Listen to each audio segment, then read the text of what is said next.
Bonjour, hello, quoi. Je m'appelle François Larocque, je suis professeur et titulaire de la chaire de recherche en droit et enjeux linguistiques à l'Université d'Ottawa. Au nom de ma collègue, la professeure Vanessa McDonald, la directrice du Centre de droit public, j'ai l'honneur ce matin de rendre hommage au fier peuple algonquin, les gardiens traditionnels de la terre sur laquelle se tient l'Université d'Ottawa. Nous reconnaissons le lien sacré qui unit les Algonquins à ce territoire qui demeure non cédé. Nous rendons également hommage à tous les peuples autochtones qui habitent à Ottawa, qu'ils proviennent de la région ou ailleurs au pays. Alors, le panel d'aujourd'hui est une présentation conjointe du Centre de droit public et de la chaire de recherche des droits et enjeux linguistiques dont je suis titulaire dans le contexte du mois de la francophonie. Alors, le titre du panel, le bilinguisme officiel et la charge vice-royale au Canada, l'affaire SANB contre Trudeau et Payette, découle d'une demande en révision judiciaire présentée à la Cour du banc de la Reine du Nouveau-Brunswick en lien, par la Société de l'Acadie du Nouveau-Brunswick qui conteste la nomination de Mme Brenda Louise Murphy au poste de lieutenant-gouverneur du Nouveau-Brunswick au motif que celle-ci n'est pas bilingue. La SANB avance dans sa contestation que cette nomination de Mme Murphy, qui, rappelons-le, est un exercice de pouvoir des prérogatives de la Couronne, est contraire aux exigences de la Charte canadienne des droits et libertés, notamment ici les paragraphes 2 des articles 16, 18 et 20 de la Charte, donc invalide sur le plan constitutionnel. C'est un litige très important qui soulève des questions, à mon sens, complètement inédites en droit canadien. Est-ce que le régime constitutionnel propre au Nouveau-Brunswick fait en sorte que la représentante de Sa Majesté la Reine dans cette province doit être une personne bilingue? Question connexe, c'est quoi au juste un lieutenant-gouverneur? Quelles sont les fonctions et les attributions spécifiques à ce titre? Et dans quelle mesure est-ce que ces fonctions et les attributions sont liées ou contrôlées par le régime de bilinguisme constitutionnel du Nouveau-Brunswick? Une autre question connexe, et peut-être dans un sens préalable, est dans quelle mesure est-ce que l'exercice de la prérogative de la Couronne, les nominations des titulaires de charges vice-royales en l'occurrence, sont justiciables, c'est-à-dire susceptibles d'être révisées par les tribunaux judiciaires? Excusez-moi.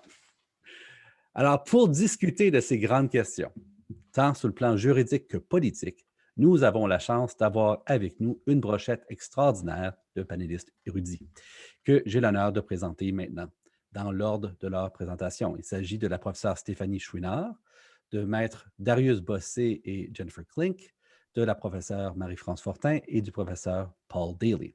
Chacun présentera, je vais les présenter un à un, et chacun va avoir 10 minutes ensuite pour faire une courte présentation et on ouvrira par la suite une période de questions.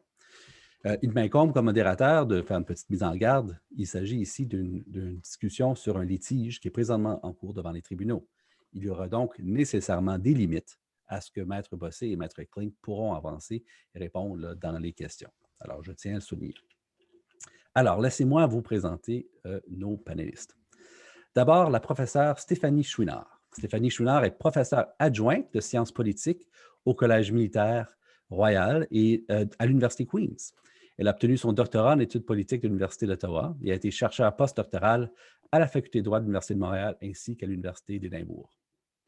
Ses intérêts de recherche portent sur la relation entre les tribunaux et les minorités dans le système démocratique. Ses recherches portent aussi sur l'impact de la Cour suprême du Canada sur l'évolution des droits linguistiques et des droits autochtones.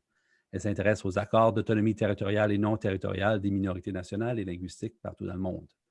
Elle a publié, entre autres, dans le Ethnopolitics, la revue de droit linguistique, la Linguistic Minorities in Society et l'International Journal of Canadian Studies.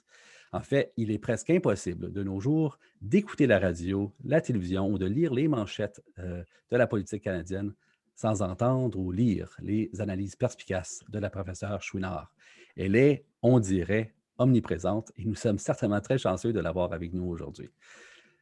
Ensuite, je vous présente Maître Darius Bossé, avocat chez Juris Power au bureau d'Ottawa.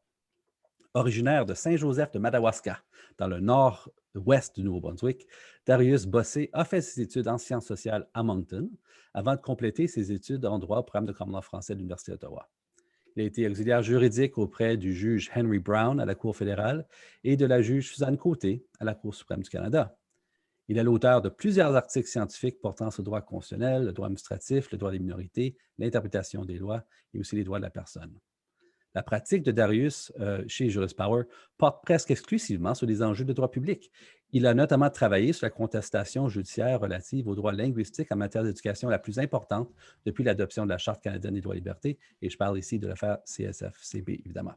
Il a représenté les intérêts de ses clients devant plusieurs cours judiciaires partout au pays, dont évidemment la Cour suprême du Canada.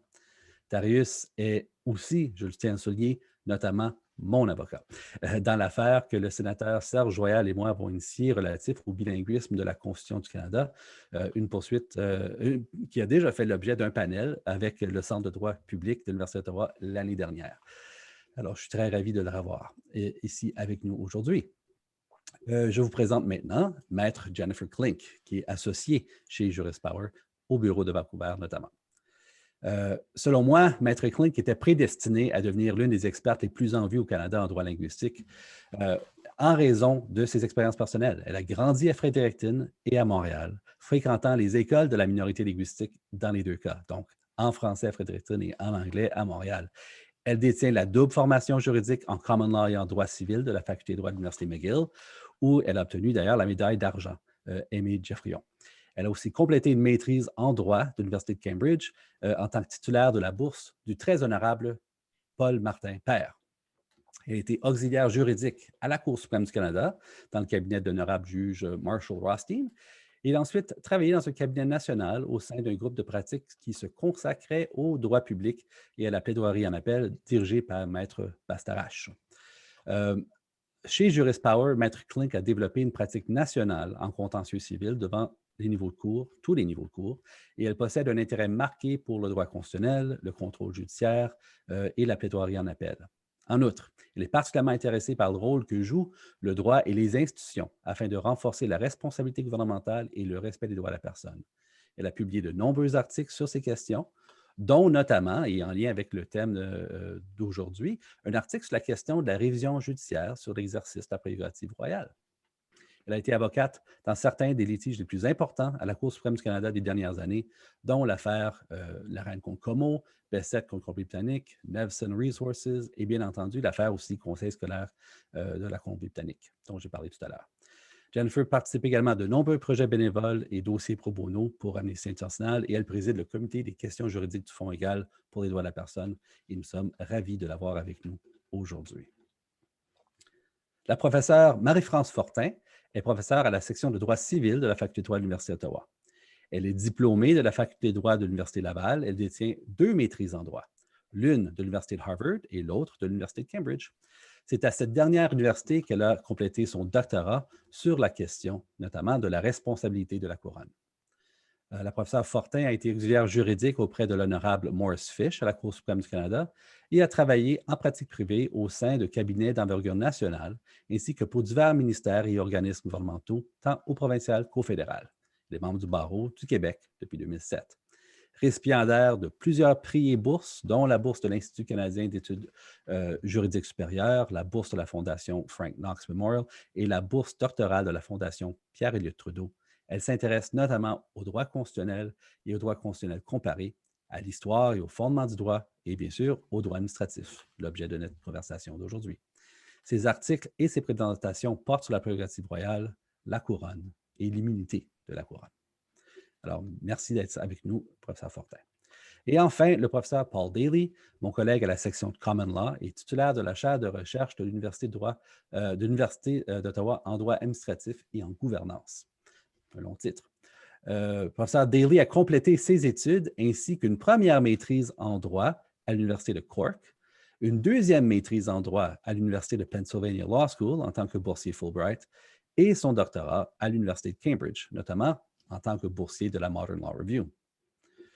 À l'Université de Montréal, le professeur Daly a été professeur adjoint, doyen associé et professeur associé avant de retourner à l'Université de Cambridge, où il a été maître de conférences en droit public et le Derek Bowett Fellow en droit à Queen's College.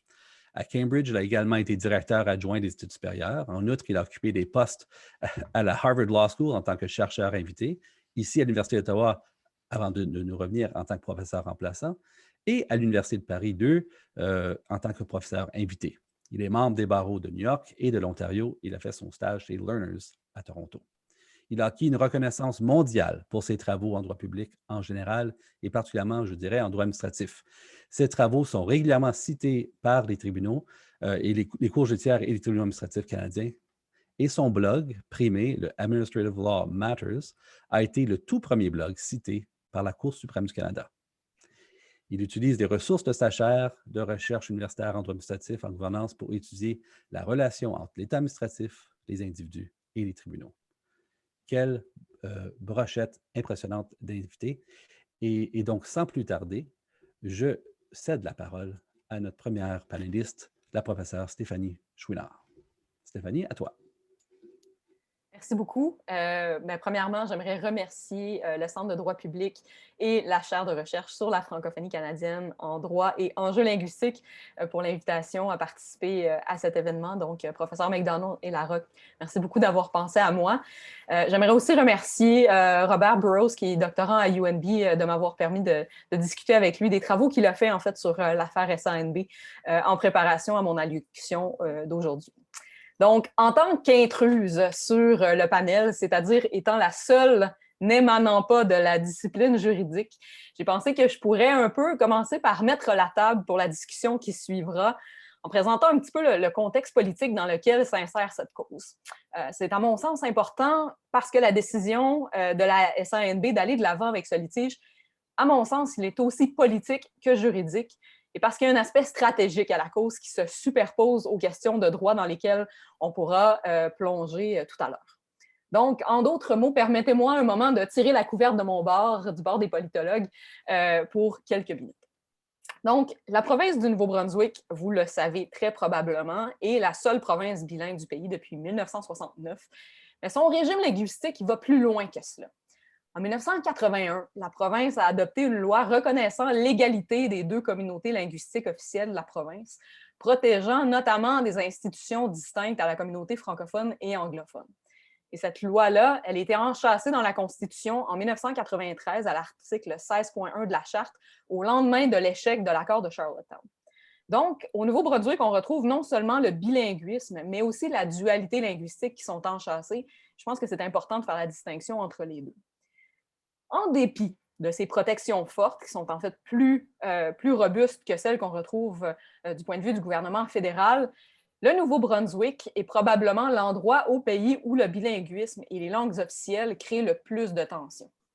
Le régime linguistique établi dans les années 1960 a pendant un temps fait consensus au sein de l'élite politique, mais ce consensus ne s'est jamais étendu à la population dans son ensemble. Il ne faut pas oublier que le Nouveau-Brunswick a été en partie créé comme province dans le but de donner un territoire aux loyalistes, qui n'étaient pas tous à l'origine sympathiques aux faits français. Dans les années 1980, au paroxysme de la crise constitutionnelle canadienne, on a assisté à une montée de populisme de droite à caractère fortement xénophobe sous la forme du Parti Confederation of Regions. Le CORE est devenu opposition officielle à l'Assemblée législative du Nouveau-Brunswick en 1991. Donc, on peut dire que ce n'était pas seulement un parti de frange. Plusieurs partisans du CORE sont éventuellement revenus dans le giron du Parti progressiste conservateur, dont un partisan en particulier qu'il est nécessaire de mentionner aujourd'hui, M. Blaine Higgs. Depuis 2010, une nouvelle itération plus politiquement correcte, mais qui continue à faire dans ce qu'on va appeler le dog whistle anti-bilinguisme de façon plus ou moins habile, le People's Alliance of New Brunswick est apparu sur la scène politique. En 2018, après quelques années assez tendues au point de vue linguistique au Nouveau-Brunswick, notamment, on peut parler de la crise des ambulanciers, la crise des autobus scolaires, des causes que vous connaîtrez probablement déjà. Le résultat des élections provinciales donne un résultat assez ambigu qui, ultimement, va donner les clés du gouvernement aux progressistes conservateurs sous le leadership de Blaine Higgs, avec le soutien de 3 députés qui ont percé pour la première fois sur la scène politique néo-brunswickoise, provenant du People's Alliance, qui tiennent la balance du pouvoir. Un seul francophone se retrouve au gouvernement, M. Robert Gauvin, qui finira par quitter le gouvernement en claquant la porte quelques mois après les élections. On se retrouve donc dans une situation politique où, pour la première fois depuis des décennies, on prend conscience qu'il est possible au Nouveau-Brunswick de gouverner sans les francophones. C'est un constat alarmant pour la minorité qui avait depuis des années joué d'une influence assez importante. Non seulement cela, mais on a un gouvernement avec un ancien du corps à sa tête, soutenu par un parti ouvertement anti-dualité linguistique, qui se manifestera très rapidement par l'entremise de décisions qui vont choquer la communauté acadienne, notamment l'annulation des Jeux de la francophonie internationale qui devaient avoir lieu à Moncton. En 2019, l'année du 50e anniversaire de l'adoption de la loi sur les langues officielles du Nouveau-Brunswick, le gouvernement annonce la nomination de Mme Brenna Murphy au poste de lieutenant-gouverneur de la province. Pour la communauté acadienne du Nouveau-Brunswick, ça ajoute l'insulte à l'injure de la part du gouvernement fédéral qui se dit à l'époque le champion des langues officielles envers et contre tous, à un moment où la communauté acadienne se sent particulièrement vulnérable. Je vois donc, avec mes yeux de politologue, l'affaire SANB comme un litige stratégique. Qu'est-ce qu'on entend par litige stratégique? C'est-à-dire qu'on a des personnes qui vont avoir recours à un litige, qui veulent utiliser la loi pour laisser une trace au-delà de simplement gagner l'affaire en cours. Ça signifie que les litiges stratégiques sont d'autant plus concernés par les effets qu'ils vont avoir sur les populations et les gouvernements qu'ils sont inquiets du résultat de l'affaire en cours elle-même. Donc, évidemment, la Société de l'Acadie du Nouveau-Brunswick cherche à obtenir une réponse positive de la part des tribunaux, mais ce litige est aussi une façon de faire résonner l'enjeu dans l'espace public, de rappeler au gouvernement tant fédéral que provincial l'importance du bilinguisme et de la dualité linguistique, et aussi d'envoyer le message qu'il y a un coût politique à cet oubli pour les nominations à venir. C'est aussi en réaction à un gouvernement où aucun francophone n'est représenté, une façon d'assurer qu'à la tête de l'État provincial, il y aura au moins une personne qui personnifie, voire qui incarne les principes fondamentaux du bilinguisme et de l'égalité des communautés linguistiques, à un moment où il semble le plus mis à mal depuis des décennies par la classe politique néo-brunswickoise. Je vais m'arrêter là-dessus.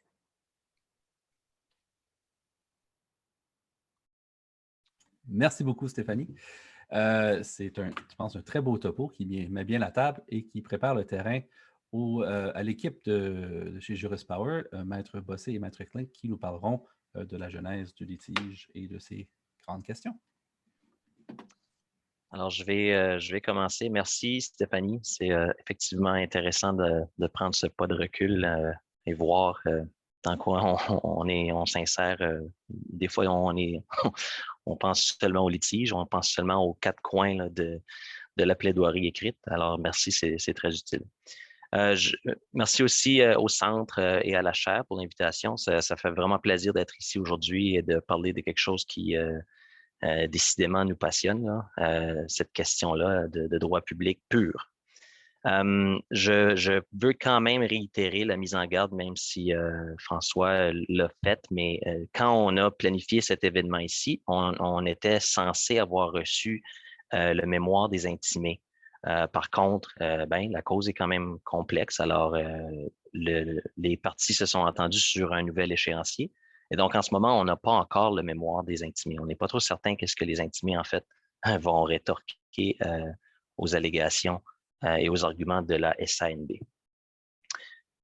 Donc, cela étant dit, je vais commencer avec peut-être un survol de quelques faits, donner un peu de contexte juridique aussi au dossier. Donc, tout commence en septembre 2019 quand le premier ministre Justin Trudeau nomme Mme Murphy à titre de 32e lieutenant-gouverneur du Nouveau-Brunswick. Puis, la journée même ou le lendemain, là, j'oublie, mais presque immédiatement, en entrevue avec un journaliste, la lieutenant-gouverneur admet que, et là je cite là, dans le Times transcript, je pense, elle dit « I'm not bilingual. I have basic French and my plan is to improve that and continue learning. » Un peu plus tard, elle réitère ce fait-là dans une entrevue avec la commissaire aux langues officielles du Nouveau-Brunswick. Puis là, elle explique aussi, par contre, qu'elle pense que c'est important que la lieutenant-gouverneur puisse communiquer justement avec les deux communautés linguistiques du Nouveau-Brunswick, la communauté française et anglaise. Donc, elle reconnaît l'importance qu'elle devrait pouvoir communiquer avec chacune des deux communautés dans sa langue. Par contre, elle admet qu'elle ne peut pas faire ça. Dans ce dossier-là aussi, dans le dossier, on a des rapports d'experts qui se sont penchés, là, des gens dont l'expertise est littéralement l'évaluation des compétences langagières. Puis, ces experts ont gradé, disons, là, ont accordé un rang à la compétence linguistique de la lieutenant-gouverneur. Puis, effectivement, ça confirme qu'elle n'est pas capable de soutenir une conversation spontanée. Elle ne peut pas communiquer, parler et comprendre clairement le français. Juste un mot aussi sur la SANB. Je vois que le président est dans la salle, alors c'est quand même bien. Le client est là pour nous surveiller. Alors, salut Alex. Donc, la SANB, c'est un organisme là, dont la principale mission politique est de représenter et de défendre les droits, les intérêts de la communauté acadienne et francophone du Nouveau-Brunswick. Puis la SANB a historiquement fait ça de plusieurs façons, incluant devant les tribunaux. Il y a une liste assez impressionnante de causes qui s'appelle SANB contre quelque chose devant un tribunal quelconque. La Cour suprême du Canada, la Cour fédérale, la Cour d'appel du Québec même. Alors, la SANB fait du bon travail, ça c'est certain.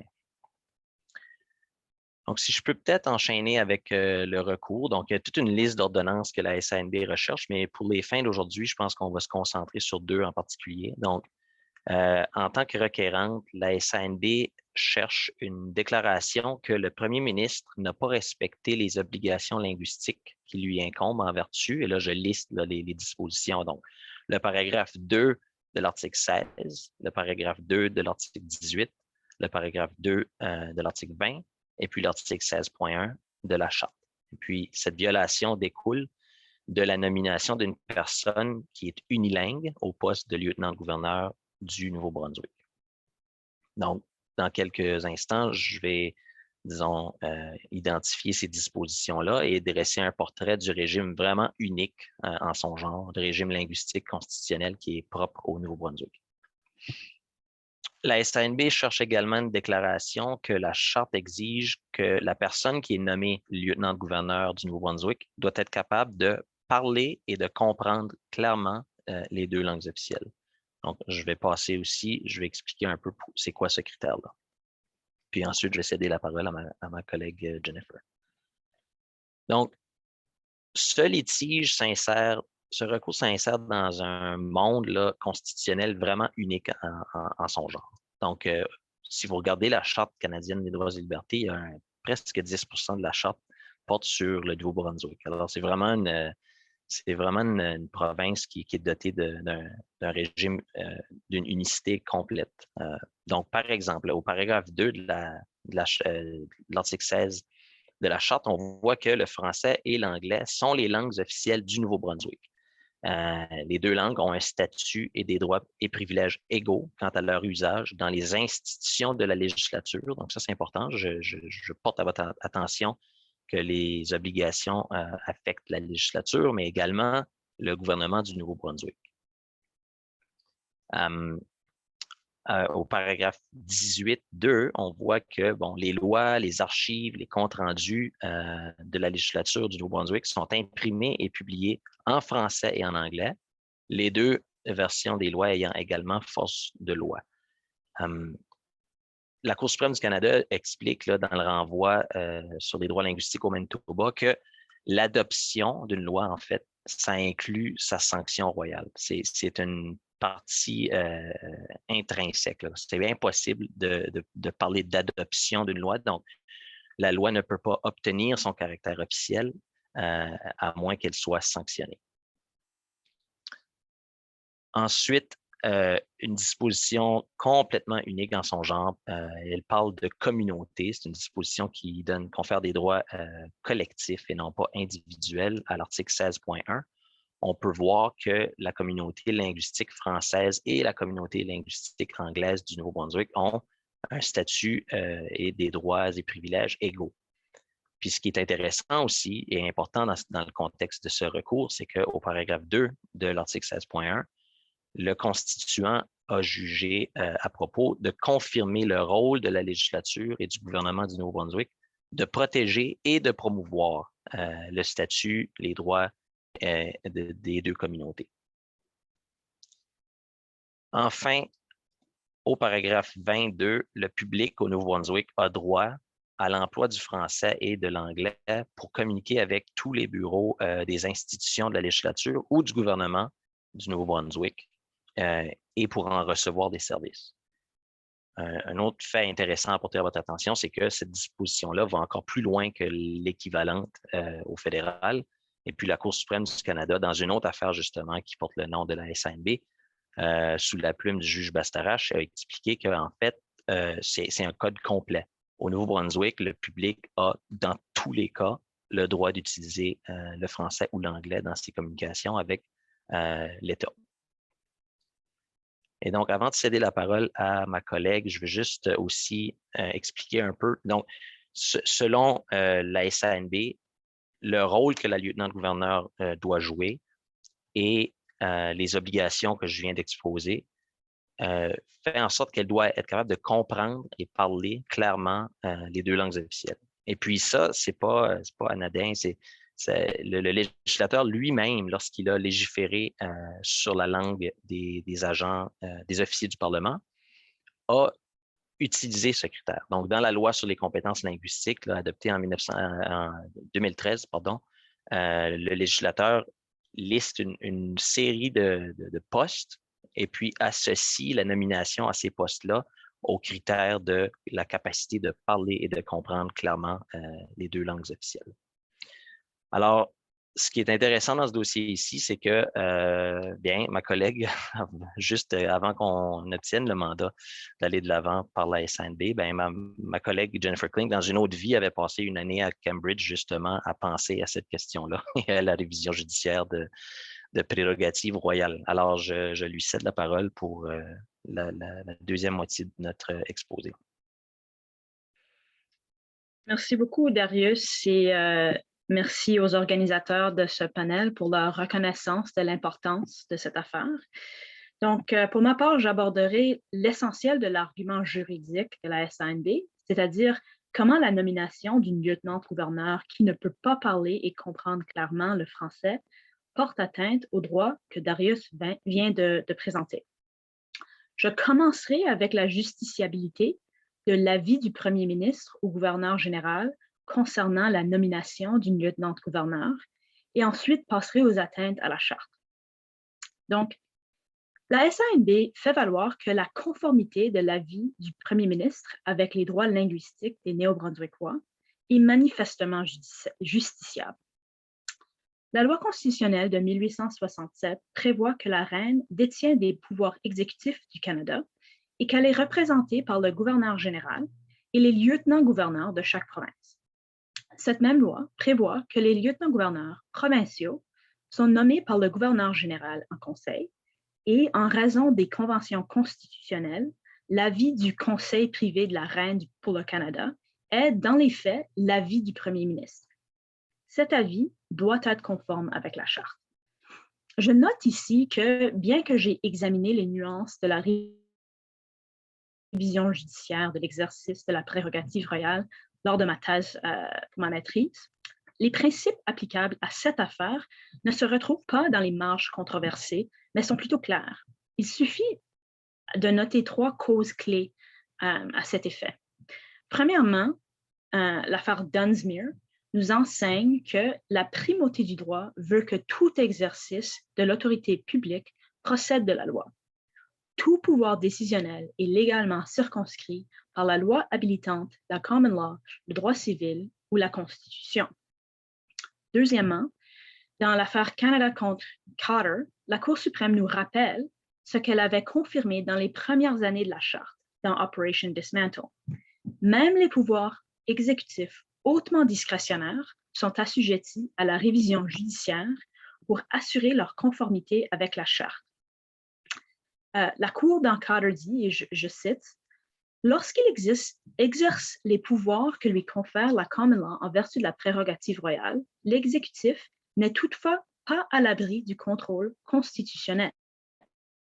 Certes, il revient à l'exécutif et non aux tribunaux de décider si et comment il exercera ses pouvoirs, mais les tribunaux ont indéniablement compétence pour déterminer si la prérogative invoquée par la couronne existe véritablement et dans l'affirmative pour décider si son exercice contrevient à la charte. Ils sont d'ailleurs tenus d'exercer cette compétence. En effet, les tribunaux rappellent souvent que les doutes concernant la portée de la révision judiciaire des pouvoirs exécutifs ne s'appliquent pas aux contestations en vertu de la charte. Finalement, dans l'affaire Miller en 2019, la Cour suprême du Royaume-Uni a déclaré que le premier ministre Boris Johnson a donné à la reine Élisabeth II un avis illégal en lui recommandant de proroger le Parlement dans la foulée des débats sur le Brexit. Selon la Cour, les tribunaux ont la compétence pour superviser la légalité des décisions de l'exécutif depuis des siècles. La Cour affirme que le devoir de donner effet au principe de la Constitution, la Cour a le devoir de donner effet au principe de la Constitution britannique. Elle ajoute que le fait que le Premier ministre soit politiquement responsable devant le Parlement ne l'immunise pas contre sa responsabilité juridique devant les tribunaux. La Cour conclut que la recommandation du Premier ministre à la Reine de proroger le Parlement a été faite en contravention du principe constitutionnel de la souveraineté parlementaire, puisque l'objectif de cette recommandation était d'éviter de devoir rendre des comptes aux députés élus. La Cour a annulé l'avis et a déclaré que le Parlement n'a jamais été prorogé. Donc, on dit qu'il y a une analogue assez claire ici. Selon la SANB, il est clair à la lumière de ces trois autorités que les tribunaux doivent se prononcer sur le caractère constitutionnel de l'avis du Premier ministre au gouverneur général de nommer un lieutenant-gouverneur qui n'est pas bilingue. Je passerai maintenant à un survol des atteintes à la charte invoquées par la SANB. Ces atteintes se regroupent en trois grandes catégories. Premièrement, ceux qui découlent du fait que le lieutenant-gouverneur est le chef des pouvoirs exécutifs et législatifs de la province. Deuxièmement, ceux qui découlent du rôle du lieutenant-gouverneur dans l'adoption des lois. Et troisièmement, ceux qui découlent de son rôle comme représentant de la reine auprès du public. Premièrement, le lieutenant-gouverneur personnifie l'État néo-brunswickois et plus particulièrement ses branches exécutives et législatives, deux institutions qui sont soumises à des obligations linguistiques constitutionnelles. Le lieutenant-gouverneur est le chef de l'exécutif et administre le gouvernement dans la province. Agissant sur l'avis du conseil exécutif, le lieutenant-gouverneur personnifie le pouvoir exécutif provincial. Quant à la législature, celle-ci est composée du lieutenant-gouverneur agissant sur l'avis et le consentement de l'Assemblée législative. Et le lieutenant-gouverneur détient le pouvoir royal de sanction permettant de transformer les projets de loi en loi. Ainsi, le lieutenant-gouverneur personnifie le pouvoir législatif provincial. En effet, être lieutenant-gouverneur signifie incarner dans une seule personne le pouvoir exécutif et le pouvoir législatif néo-brunswickois. À ce titre, le lieutenant-gouverneur a un rôle unique et des pouvoirs d'importance. Par exemple, il ouvre, proroge et dissout l'Assemblée législative, il fait prêter serment au Premier ministre et aux membres du Conseil des ministres, et il prononce le discours du trône lors de l'ouverture officielle d'une nouvelle session de l'Assemblée législative. En regardant les dispositions applicables de la Charte, le paragraphe 16.2 de la Charte affirme que l'anglais et le français sont les deux langues officielles du Nouveau-Brunswick et qu'elles ont un statut et des droits et des privilèges égaux quant à leur usage dans les institutions de la législature et du gouvernement du Nouveau-Brunswick. Le paragraphe 16.1.2 de la Charte confirme qu'il est du rôle des institutions que le lieutenant-gouverneur incarne, la législature et le gouvernement, de protéger et de promouvoir l'égalité de statut des deux communautés linguistiques. Donc, le lieutenant-gouverneur nommé doit être en mesure de remplir ses fonctions d'une façon qui respecte l'égalité de statut du français et de l'anglais. Il doit pouvoir personnifier la protection et la promotion de l'égalité du statut des communautés linguistiques. Selon la SANB, il est donc inconstitutionnel pour le premier ministre de recommander la nomination d'un lieutenant-gouverneur pour le Nouveau-Brunswick qui ne peut pas parler et comprendre clairement le français et donc n'est pas en mesure de s'acquitter des fonctions que son rôle requiert d'une façon qui respecte la Constitution. Deuxièmement, en raison de son rôle dans l'adoption des lois, le lieutenant-gouverneur doit être bilingue. En vertu du paragraphe 18.2 de la Charte, la législature du Nouveau-Brunswick est tenue d'adopter des lois dans les deux langues officielles de chaque version, et les deux langues officielles de chaque version ont également force de loi. La sanction royale doit être donnée dans les deux langues afin que les deux versions d'un projet de loi aient également force de loi.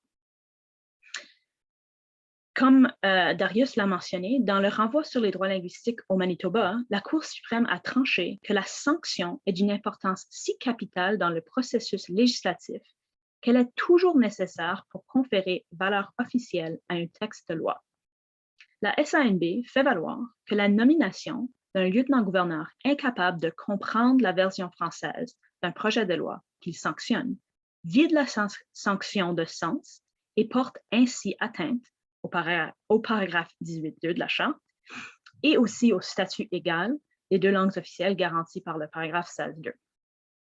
Troisièmement, en raison de son rôle communautaire comme représentant de la reine, le lieutenant-gouverneur doit être bilingue. Le lieutenant-gouverneur représente la reine au Nouveau-Brunswick auprès du public néo-brunswickois. La personnification de l'État par de vraies personnes faites de chair et d'eau et n'ayant aucune allégeance politique, est un aspect essentiel de la monarchie constitutionnelle canadienne. Ainsi, la lieutenant-gouverneur doit se déplacer et connecter avec les membres des deux communautés linguistiques officielles néo-brunswickoises, doit être vu et être en contact avec ceux-ci.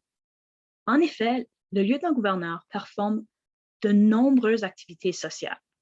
Celles-ci incluent, juste pour en nommer quelques-unes, parrainer des activités bénévoles, remettre des citations, participer à des investitures, à des dédicaces et à d'autres cérémonies officielles soulignant les réalisations des Néo-Brunswickois et Néo-Brunswickoises, envoyer des messages de félicitations et de condoléances, donner des réceptions et recevoir et déjeuner ou dîner avec des invités exerçant diverses professions ou représentant diverses organisations à travers la province.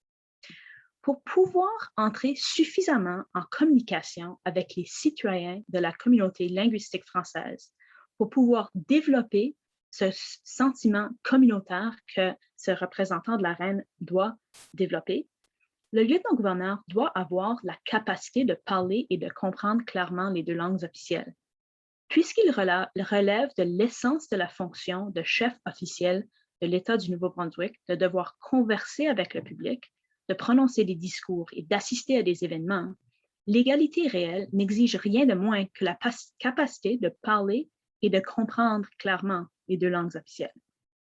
Un chef d'État qui ne peut échanger avec les Néo-Brunswickois d'expression française dans leurs langues officielles porte atteinte au paragraphe 22 de la Charte dont Darius a parlé, disposition qui prévoit que le public néo-brunswickois a droit à l'emploi du français et de l'anglais pour communiquer avec et pour recevoir des services de tout bureau des institutions de la législature et du gouvernement du Nouveau-Brunswick. De plus, cet aspect de manque de bilinguisme auprès de la communauté porte aussi atteinte à l'égalité de statut des deux langues officielles, ainsi qu'à la garantie, à la promotion des deux langues officielles, des deux communautés linguistiques au Nouveau-Brunswick, encore le paragraphe 16.1 2 de la Charte. Donc, ceci fait le tour. J'ai essayé d'être assez rapide pour expliquer une cause assez complexe, mais ça fait le tour des arguments qui sont plaidés par la SNB. Merci beaucoup, Jennifer. Ma tête tourne, justement, juste par l'ampleur des questions qui sont soulevées dans ces tiges-là. Avant de céder la parole à notre prochaine panéliste, la professeure Fortin, j'aimerais rappeler aux participants, que vous avez la possibilité dès maintenant de poser vos questions dans la fonction là, questions et réponses. Nous avons des gens là, qui sont là pour recevoir vos questions et qui vous les achemineront pour la période questions-réponses. Donc, n'attendez pas à la fin. Dès maintenant, au fur et à mesure qu'elles vous viennent à l'esprit, poser des questions dans cette fonction-là de l'interface, questions et réponses. Alors, merci. Et maintenant, je cède la parole à la professeure Fortin. Merci beaucoup, François. Alors, je vais reprendre un peu où Jennifer nous a laissé et au lieu de mettre l'accent sur Miller 2, moi, je vais plutôt mettre l'accent sur Miller 1. Et puis, juste m'inscrire en fait dans la veine de ce que Jennifer explorait avec la primauté du droit. Et cette idée, donc, que le roi, dans la tradition constitutionnelle britannique, a toujours été assujetti au droit. C'est le droit qui crée le roi, donc le roi ne peut agir que conformément au droit. C'est un principe qu'on retrouve dès le 13e siècle en Angleterre et qui va être confirmé, si on veut, peu après que le mauvais roi Jean, alors le mauvais prince Jean qu'on retrouve dans les histoires de Robin des Bois, c'est le même, va devoir finalement plier et accepter donc les termes de la Grande Charte de 1215. Et ce qui nous permet d'ailleurs de voir, parenthèse, que ces monarques anglais et même les monarques anglais actuels descendent de monarques qui étaient à l'origine francophone, de Guillaume le Conquérant, qui était normand. Et donc, le roi lui-même ne peut pas agir contrairement au droit.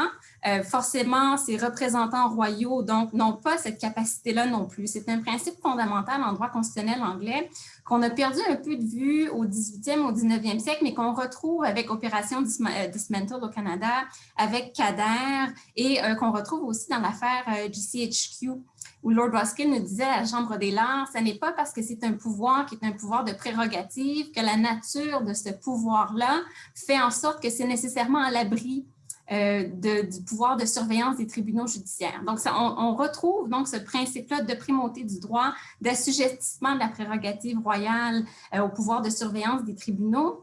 Et puis là, moi, où cette cause m'intéresse beaucoup, alors comme je disais, c'est moins Miller 2 et l'aspect de la justiciabilité que je vais laisser à Paul et à Jennifer, mais c'est plutôt Miller 1.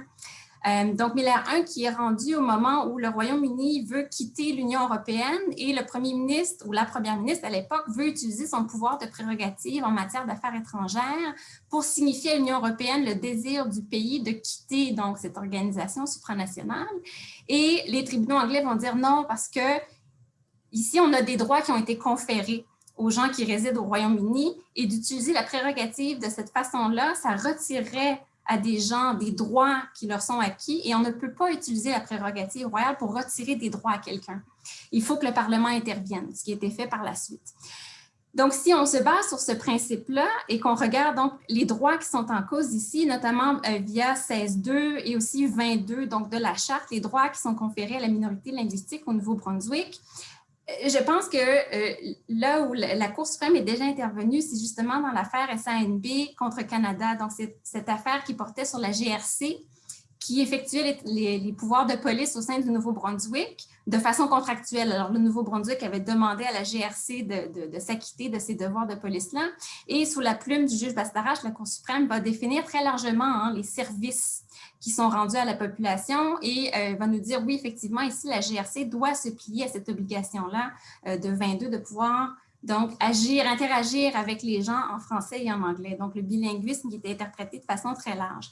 Alors, si on utilise en conjonction Miller 1 et ce droit-là qui peut être reconnu sous 16.2 et 22, je pense qu'effectivement, il y a peut-être moyen ici d'interpréter la prérogative de nommer le lieutenant-gouverneur de façon à ne pas priver finalement une communauté de droits qui lui sont reconnus ici dans la Constitution elle-même. Mais je pense que l'argument est peut-être même encore plus fort lorsqu'on se dit que la prérogative doit être exercée de façon conforme aux principes non écrits constitutionnels, notamment de protection des minorités. Surtout qu'ici, dans la Charte à 16.1, on reconnaît une minorité en particulier et on reconnaît la nécessité finalement de protéger finalement l'accès en français pour cette minorité-là. Et en plus, si on regarde le corpus législatif plus large, et je vais y revenir plus tard, là, mais on a la proclamation royale de 2003 où Sa Majesté, la Reine du Canada, reconnaît les torts qui avaient été commis envers la population acadienne lors du grand dérangement et donc reconnaît par ailleurs l'importance de cette communauté-là depuis plus de 400 ans au sein de la Fédération canadienne. Donc, Miller 1, déjà, pour moi, ça semblait être un aspect intéressant et en poussant ma réflexion, et peut-être que Stéphanie et Jennifer pourront en rajouter, mais je me demande si on ne pourrait pas aussi reconnaître une convention constitutionnelle. Et là, j'avoue qu'il faudrait se pencher sur les précédents de nommer un lieutenant-gouverneur bilingue au Nouveau-Brunswick, mais comme on l'a vu en 1981, la Cour suprême adopte les 3 critères de Jennings et nous dit qu'il y aura convention s'il y a des précédents, alors des pratiques établies, si les acteurs se sentent liés et si ça se justifie sur la base de la Constitution, de principes constitutionnels. Et là, avec les principes non écrits que je viens d'aborder, je pense qu'on pourrait tout à fait asseoir une convention comme celle-là là, au sein de l'Ordre constitutionnel canadien. Et puis, un tout petit dernier point qui est un peu mon dada finalement, là, c'est la conception de la couronne en droit constitutionnel, autant anglais que canadien, qui naît du fait qu'il n'y a pas, dans le droit constitutionnel de tradition britannique et donc aussi un peu canadien, il n'y a pas cette notion d'État comme on la retrouve, par exemple, en droit français ou dans différentes républiques. Donc, Sa Majesté, la couronne, l'État, souvent, ce sont des notions qu'on utilise de façon interchangeable, alors qu'en réalité, il y a des dualités assez importantes. Et moi, je pense qu'il est important de faire ces distinctions-là lorsqu'on parle de la responsabilité civile de la couronne, d'être capable de faire la distinction entre Sa Majesté personnellement, qui effectivement bénéficie d'immunité, et la couronne, lorsqu'on la comprend, non pas comme la charge royale qui ne peut être occupée que par une seule personne, alors cette personne morale individuelle, mais qu'on comprend la couronne comme étant cet agrégat d'entités juridiques, donc l'appareil gouvernemental plus largement. Et si on lit Liquidators of the Maritime Bank, où on nous dit le lieutenant-gouverneur de la province du Nouveau-Brunswick, c'est le représentant de Sa Majesté, et qu'on comprend Sa Majesté comme étant vraiment la personne physique, ça peut nous mener à plusieurs conclusions qui, selon moi, sont intéressantes. Premièrement, est-ce qu'on retrouve à ce moment-là, au sein même de la Fédération canadienne, le principe de symétrie qu'on retrouve pour déterminer qui est le chef d'État canadien? Alors, la Cour d'appel du Québec, récemment, dans l'affaire Motard, nous a dit qu'il y a ce principe de symétrie qui s'opère au Canada et qui fait en sorte que peu importe qui est le roi ou la reine du Royaume-Uni, devient automatiquement par symétrie le roi ou la reine du Canada. Est-ce qu'à ce moment-là, on doit aussi avoir une espèce de reflet au niveau des représentants royaux de Sa Majesté, sachant que Sa Majesté a reconnu, par le biais de la proclamation royale de 2003, l'importance de la communauté francophone au Nouveau-Brunswick notamment.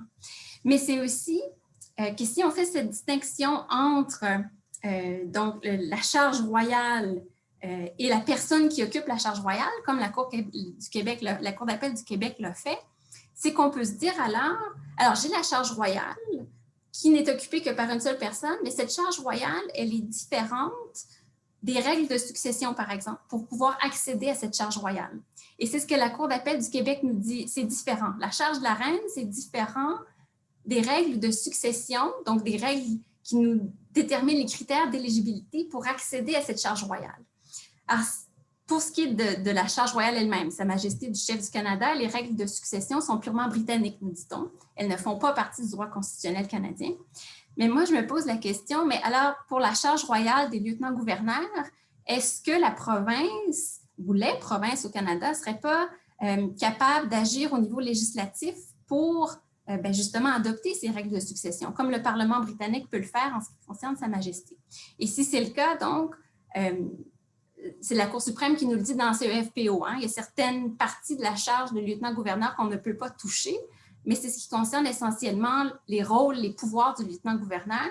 Si on suit la logique de Motard, de la Cour d'appel du Québec, les règles de succession sont séparées de la charge, elles ne font pas partie de la charge. Il est possible d'intervenir d'un point de vue législatif pour déterminer donc qui pourra occuper cette charge-là. Et là, moi, je pense que ce serait des règles qui devraient, encore une fois, s'interpréter à la lumière des principes constitutionnels non écrits qu'on retrouve, et notamment la protection des minorités. D'ailleurs, je m'arrête là parce que je sais que Paul a bien des choses à vous dire sur Miller 2, mais c'était ce que je voulais vous proposer ce matin.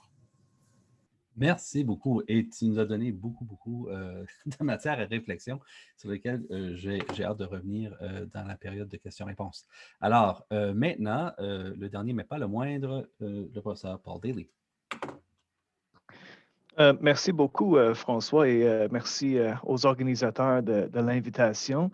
Comme nous n'avons pas encore le mémoire des intimés, Je vais essayer un peu d'identifier quelques points que les intimés pourraient soulever dans leur réponse.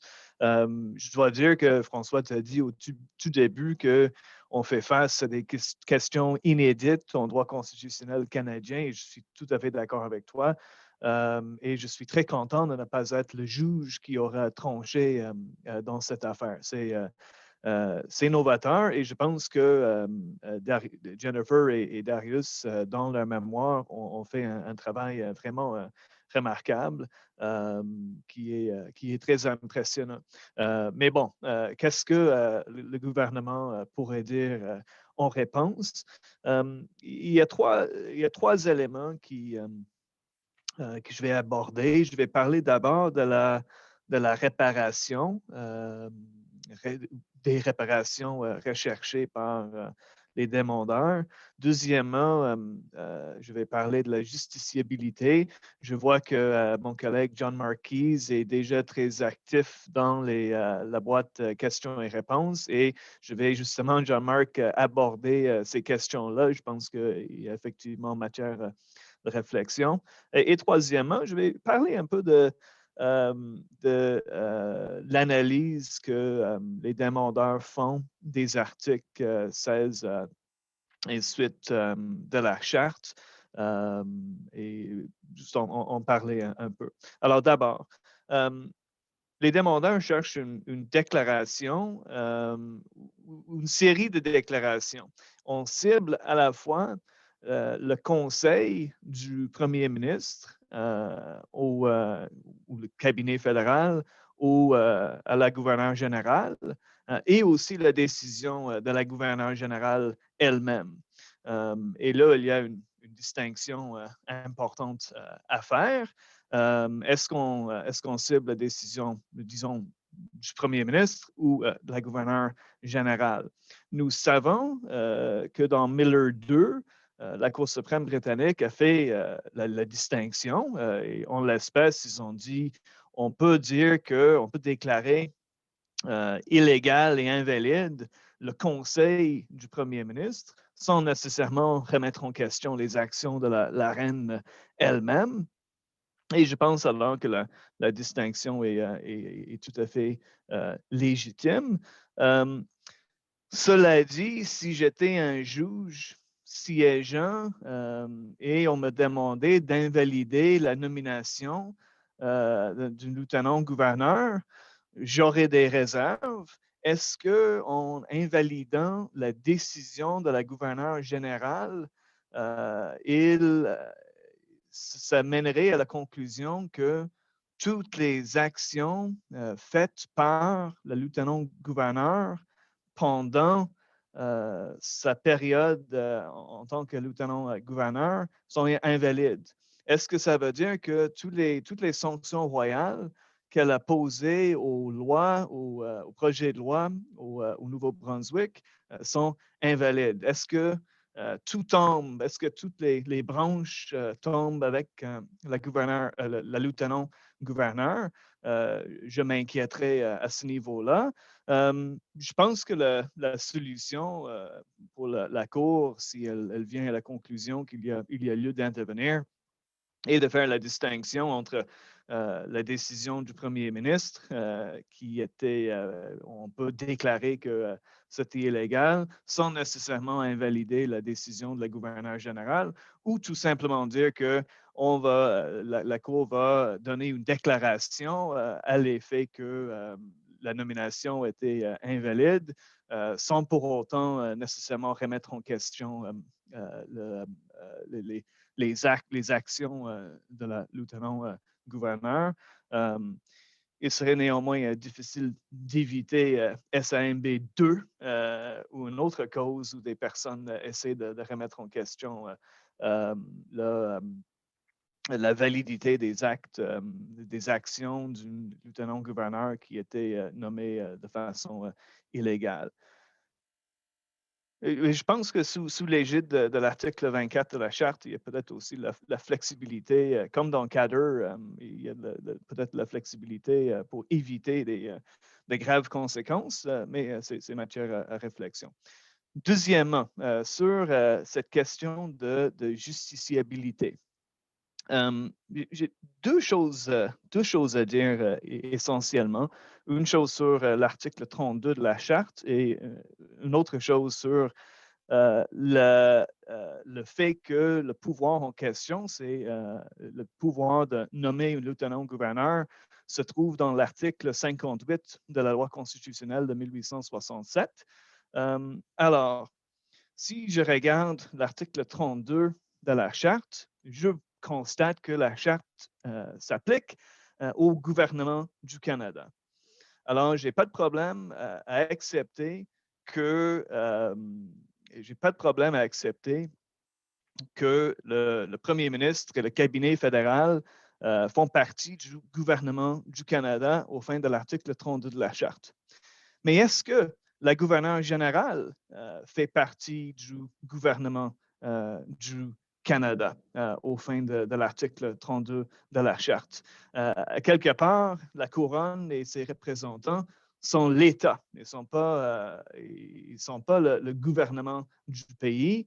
On pourrait dire parfois que ça fait partie de la branche exécutive, mais selon moi, on prétend des concepts comme la séparation des pouvoirs à l'américaine, en l'imposant sur le cadre constitutionnel britannique que nous avons au Canada. On risque de faire des erreurs et je ne suis pas sûr qu'on peut assimiler la gouverneure générale au gouvernement du Canada au fin de l'article 32 de la Charte. Peut-être que ça n'aurait pas d'importance parce que de toute façon, la Cour aurait l'option d'invalider ou émettre une déclaration concernant le conseil du premier ministre et pas la décision de la gouverneure générale.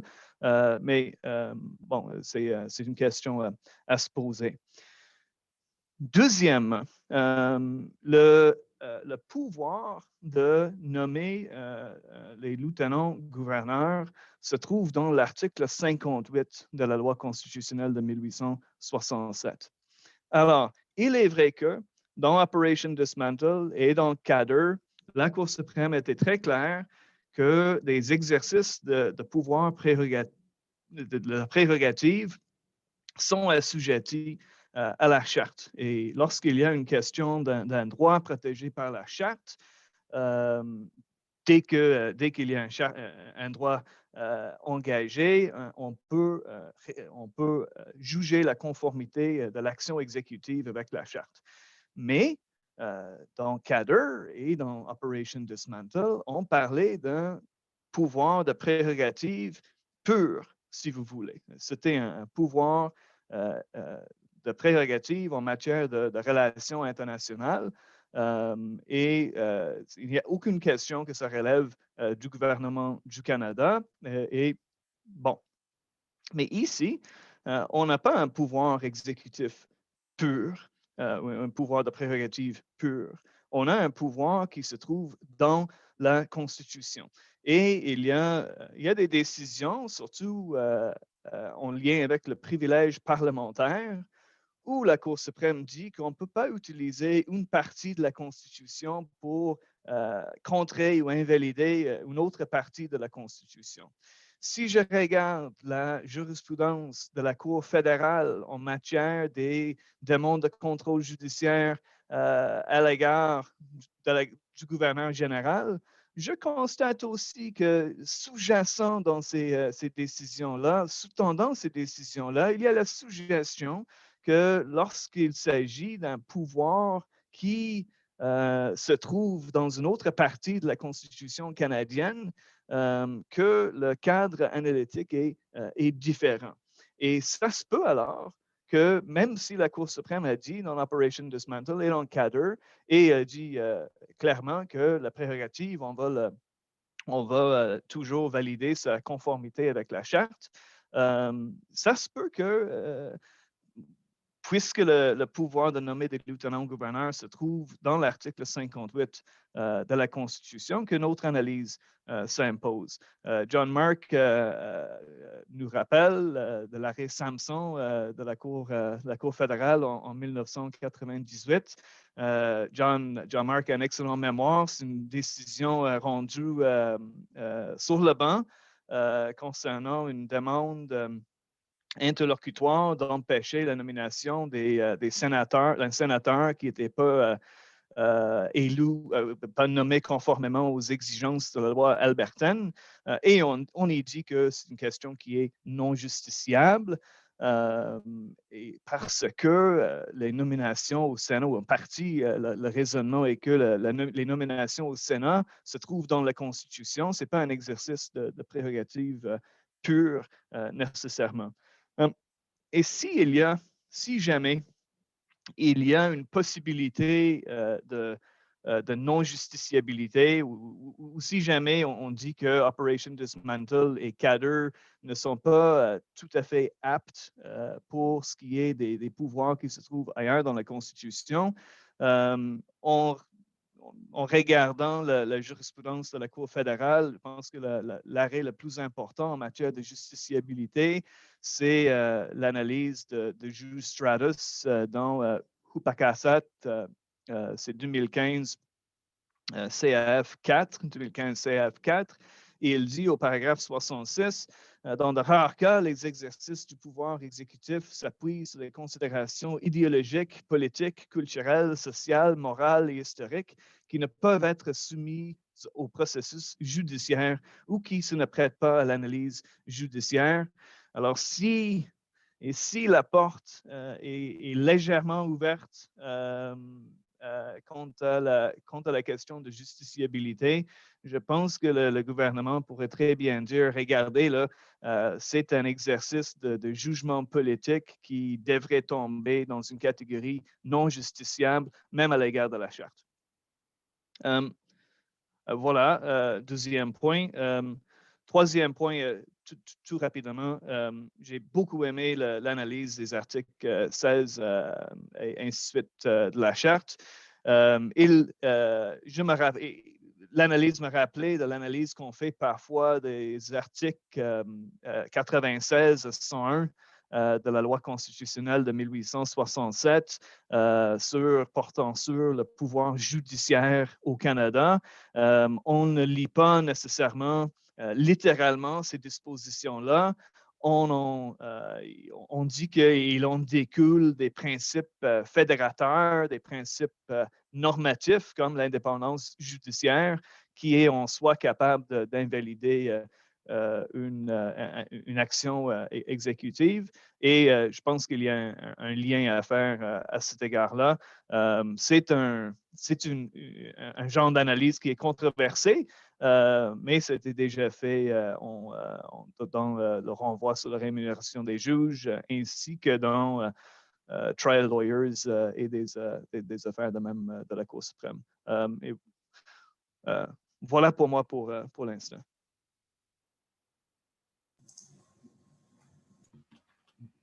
Wow! Merci à tous les panélistes pour ces présentations très riches qui, je pense, ouvrent met la table et identifient, je pense, plusieurs mets dans lesquels on peut croquer et mordre.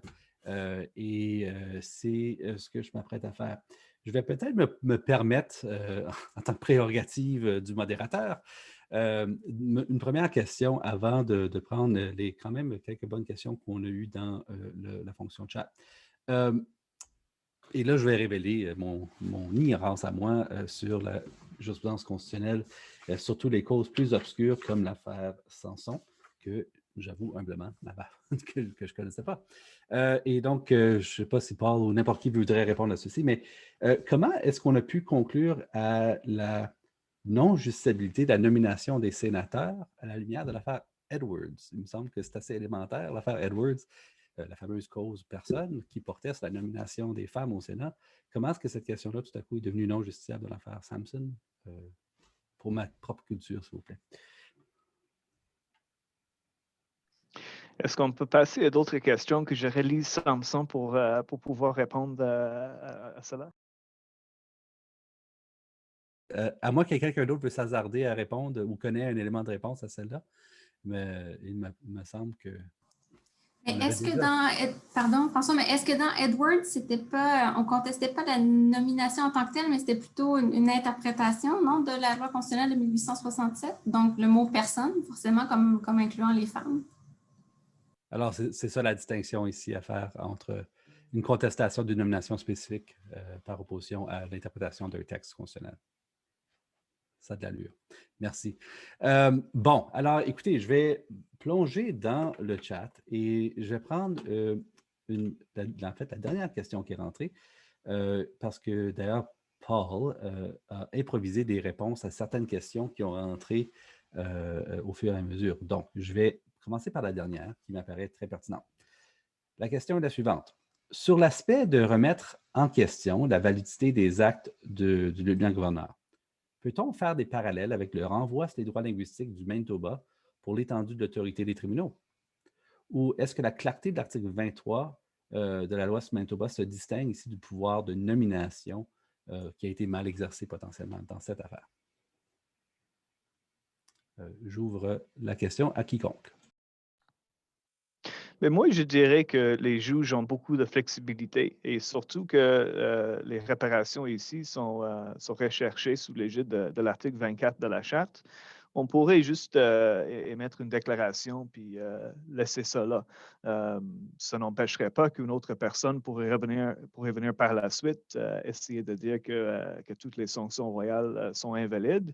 Mais j'aurais dit effectivement que le renvoi sur les droits linguistiques au Manitoba, c'est le même genre d'analyse serait faisable en l'espèce, je pense. On pourrait formuler une réparation qui ne fait pas en sorte que toutes les actions tombent ou une autre question portant sur les effets, est-ce qu'il y aura plus de lieutenant-gouverneur au Nouveau-Brunswick?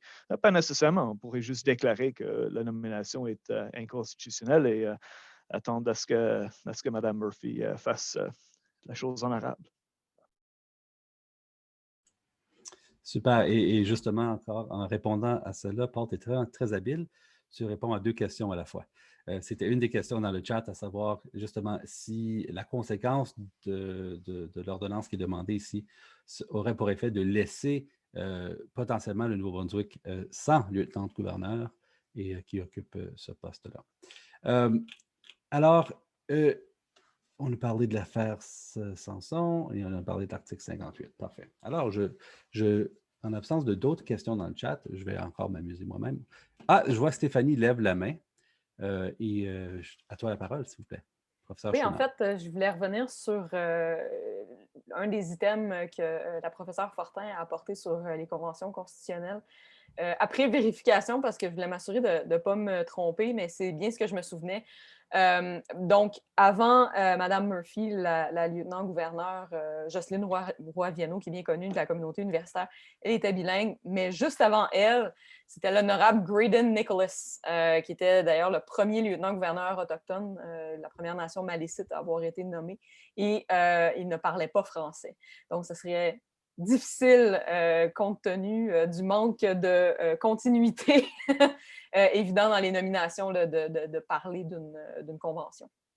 C'est tout. Je veux juste... Réaction, commentaire supplémentaire. Maître Klink. Ouais, juste un petit commentaire. Je pense qu'il pourrait peut-être illuminer la discussion.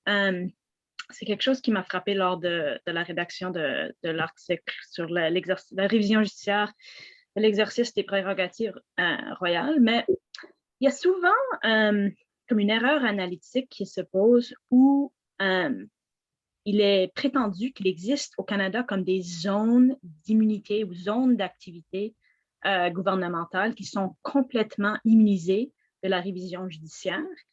Et c'est comme quelque chose comme le Political Questions Doctrine aux États-Unis. Ma lecture de la jurisprudence de la Cour suprême du Canada est que on privilégie au Canada plutôt une analyse de si la question est justiciable. Donc, est-ce qu'on demande, est-ce que c'était une bonne décision ou est-ce que ça a bien tenu compte des facteurs politiques? C'est clair que des questions comme ça ne sont pas pour les tribunaux, mais la Cour suprême a été assez claire aussi pour dire que la question de savoir si les agissements du gouvernement sont conformes avec la Constitution est une question judiciaire. Donc, je pense que souvent, les subtilités ou les distinctions entre les causes s'expliquent bien en simplement se demandant quelle est la question qu'on se pose. Est-ce que c'est une question qu'une cour peut répondre? Et la compatibilité avec la charte, et comme dans les cas que j'ai examinés, une des situations, la Cour est assez confortable pour dire on peut analyser la conformité avec la charte.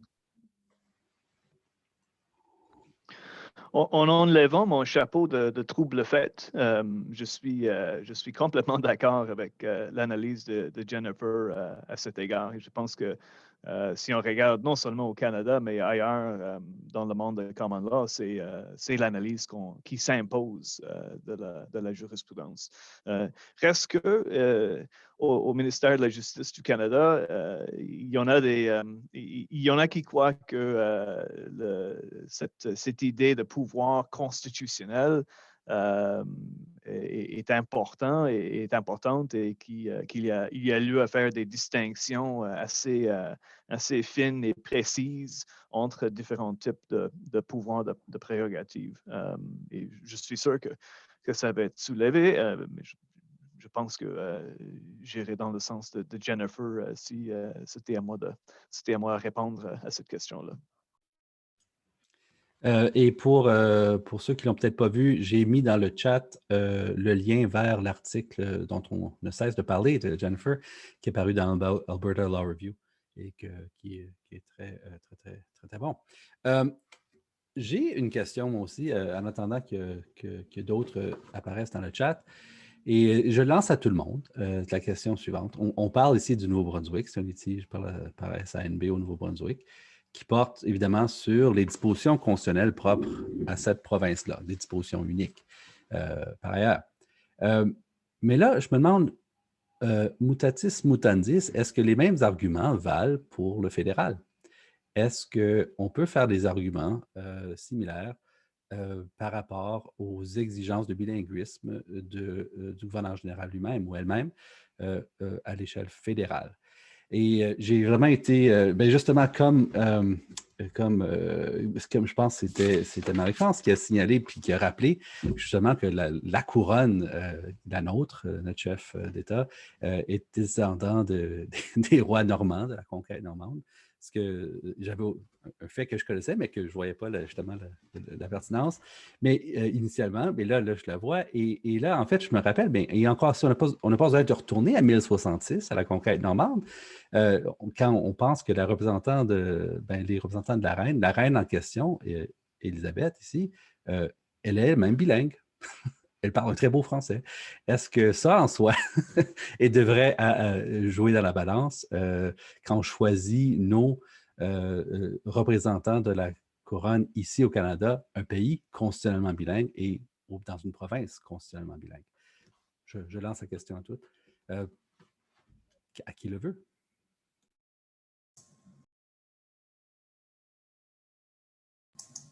Je vais me lancer. Alors, je pense que c'est une question intéressante au niveau de la nomination de la gouverneure ou du gouverneur général. Ceci dit, pour ce qui est de la Cour suprême, par contre, il y a une distinction à faire parce que la Cour suprême a interprété la composition de la Cour comme incluant les critères d'éligibilité, etc., etc. Alors, le bilinguisme des juges de la Cour suprême, je ne pense pas qu'on pourrait interpréter cette nomination-là comme étant contrôlée par des principes non écrits parce que c'est déjà un peu encadré notamment par l'article 41 et par le renvoi sur la loi sur la Cour suprême.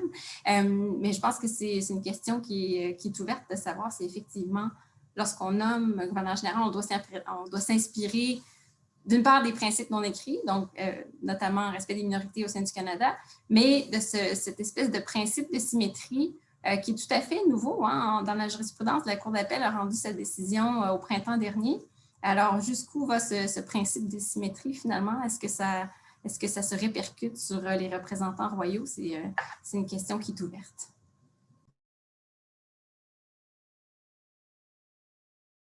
Merci, Marie-France.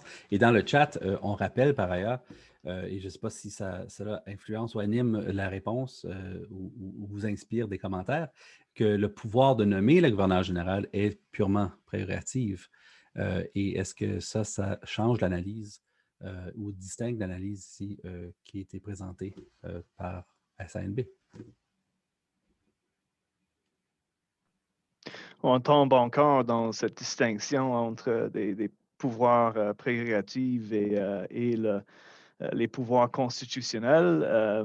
John Mark il suggère qu'il y a aussi, ça relève de la reine elle-même, n'est-ce pas, la nomination d'un gouverneur général. Alors, on ne pourrait pas attaquer la décision de la reine elle-même, je pense. Mais à la Miller 2, je pense qu'on pourrait faire la distinction entre la nomination en tant que telle et le conseil du gouvernement du Canada. Et on pourrait cibler le conseil plutôt que l'exercice, que la nomination en tant que telle.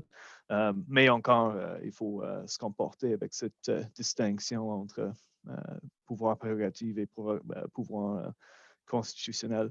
Ce serait très intéressant un jour d'avoir l'avis de la Cour suprême là-dessus, sur cette question pernicieuse. Qui sait, peut-être cette instance sera l'occasion pour la Cour éventuellement de se prononcer. J'aimerais peut-être lancer à Stéphanie, l'intrépide politologue du groupe. Peut-être, je te cible, mais quiconque aimerait commenter aussi et faire un peu du pouce sur la référence que Marie-France a fait, encore que j'ai trouvé très intéressante, à la proclamation de la reine, reconnaissant les préjudices historiques qui ont été visités aux Acadiens en raison du grand dérangement de 1755. Est-ce que ceci, selon toi, devrait changer la donne? Est-ce que ça devrait peser dans le conseil que donnerait le premier ministre à le gouverneur général en identifiant le gouverneur, vu que c'est justement une proclamation de Sa Majesté? Et je pense, je n'ai pas lu encore la décision, mais je veux reconnaître qu'aujourd'hui, une grande décision est sortie de la Cour suprême du Canada. Et on cite notamment une loi, je pense, prise sous le règne Tudor, qui rappelait l'importance de respecter et d'obéir les proclamations du roi. J'aime toujours être rappelé de vieilles lois qui existent. Et ici, on a une proclamation de la reine qui est quand même plus récente, qui reconnaît les préjudices subis aux Acadiens. Est-ce que ceci devrait peser dans la balance? Et si oui, comment?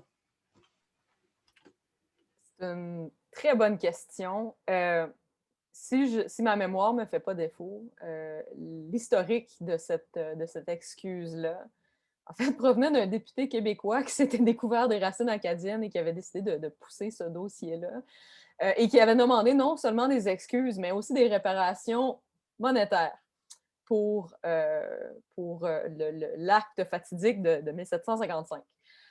Or, bon, la couronne a répondu par une excuse, mais qui ne venait avec aucun remède pour remédier à l'acte du gouverneur Lawrence. Et donc, dans ce contexte-là, je ne suis pas certaine qu'on pourrait faire découler des excuses, une quelconque promesse de réparation future, qu'elle prenne peu importe quelle forme. Puisque c'était déjà très clair au moment où les excuses avaient été faites que c'était un peu that's it, that's all.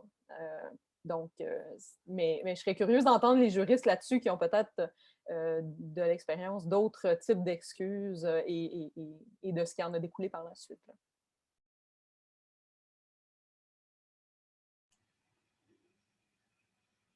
Darius, est-ce que ça tente de réagir? Ou... Ben, je sens le besoin de faire mon plate là, et plaider la retenue ici. Là. D'accord, d'accord. Marie-France et Paul, vous n'êtes pas tenus à la même retenue que Jennifer et Darius. Est-ce que vous avez peut-être élaboré davantage sur le poids que pourrait avoir éventuellement, justement, une proclamation comme celle-ci dans l'exercice des pouvoirs de prérogative à l'égard du Nouveau-Brunswick?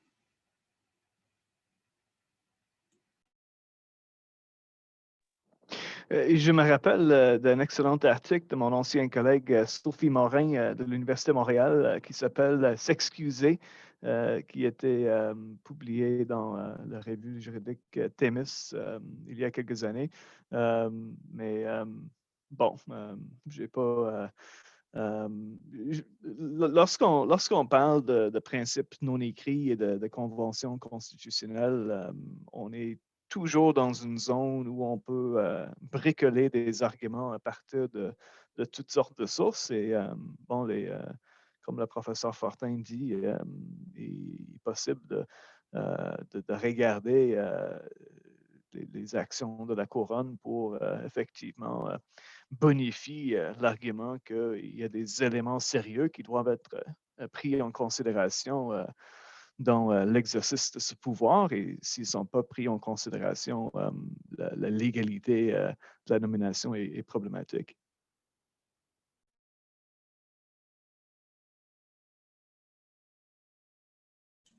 Tout à fait.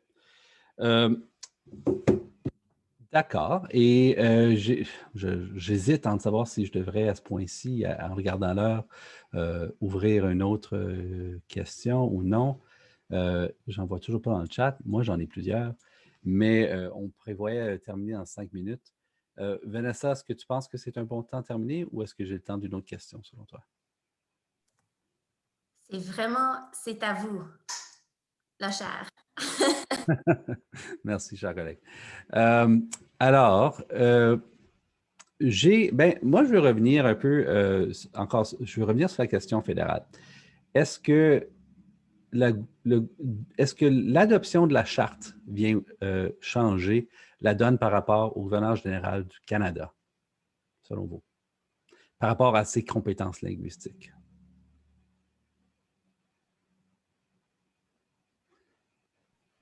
Ben, je dirais au minimum, François, que certains des arguments qui sont faits par la SANB sont miroités dans les dispositions fédérales. Alors, nécessairement, ces arguments-là peuvent être faits aussi. Tout va dépendre du chemin que la juge en chef de la Cour du banc de la Reine prendra pour donner raison à la SANB. Mais si, par exemple, c'était l'article 16.1 qui était majoritairement, disons, faisait l'objet de son raisonnement, alors là, dans ce cas-là, on ne pourrait pas miroiter cet argument-là, évidemment. Tout à fait. J'aurais tendance à dire que, en fait, du point de vue fédéral, ce qui est intéressant, c'est que, en fait, on pourrait peut-être parler d'une convention plutôt que d'aller vers la charte, parce que la convention au fédéral depuis, et qui prédate d'une couple de décennies, la charte, c'est pas le bilinguisme, mais c'est l'alternance, en fait, entre un francophone et une anglophone. Et ça, si je ne me trompe pas, c'est depuis son Excellence Robert Taschereau, où on fait un français, un anglais. Donc, j'aurais tendance à dire que la charte n'a rien changé, en fait, du point de vue fédéral à cet égard-là. Intéressant. Et je pense que sur ce commentaire-là, on va, avec la minute à peu près qui nous reste, je vais prendre le temps pour remercier chaleureusement nos 5 invités panélistes qui sont penchés sur des questions inédites en droit canadien et qui auront des répercussions potentiellement lourdes pour la province du Nouveau-Brunswick, pour le droit constitutionnel canadien et certainement pour les communautés qui sont visées, qui revendiquent la reconnaissance de leurs droits dans ce dossier. Alors, merci beaucoup Marie-France, Paul, Jennifer, Darius et Stéphanie pour ces très belles présentations. Je remercie également le Centre de droit public pour d'avoir été les facilitateurs de cet événement et toute l'équipe du Centre qui ont aidé avec la programmation et la préparation de cet événement. Et donc, sur ce, je souhaite une très bonne journée à tout le monde et bon après-midi. Au revoir.